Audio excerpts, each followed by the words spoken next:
En Côte d'Ivoire, certains hommes ont leur premier rapport sexuel avant 17 ans et des femmes avant l'âge de 15 ans. Et pourtant, l'éducation sexuelle à l'école, la communication parents-enfants sur la santé sexuelle et reproductive, on évite souvent d'en parler par crainte ou par pudeur.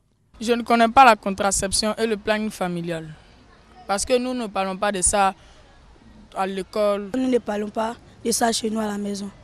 Un manque de communication qui a des conséquences. Les avortements clandestins, le VIH au sida, le mariage précoce. Bref, face à la situation, le gouvernement ivoirien a pris des mesures. La formation sur l'éducation sexuelle soit intégrée à la formation générale des élèves. Les jeunes déscolarisés, nous avons commencé il y a à peine un an, disons 1 an et demi, à les prendre en compte à partir des associations qui existent sur le pays. Ils ont plusieurs associations de jeunes regroupées en fêtières.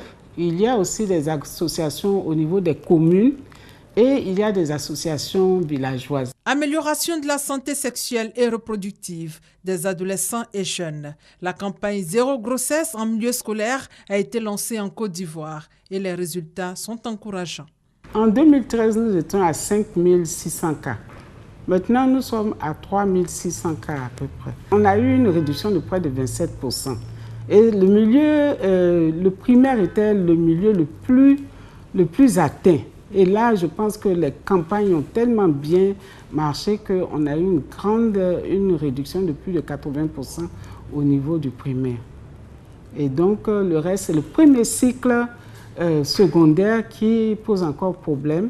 Le Programme national de santé scolaire est partie prenante au partenariat de Ouagadougou qui vise à promouvoir la planification familiale et la santé sexuelle. À Abidjan, le 12 décembre, ce sera l'occasion d'en parler. Notre contribution, c'est de faire en sorte que les jeunes soient au cœur de cette activité. Mais le tout, c'est de faire en sorte que les grossesses soient retardées et qu'elles soient responsables, c'est-à-dire que la femme ait le choix du temps et du moment de prendre une grossesse dans son foyer.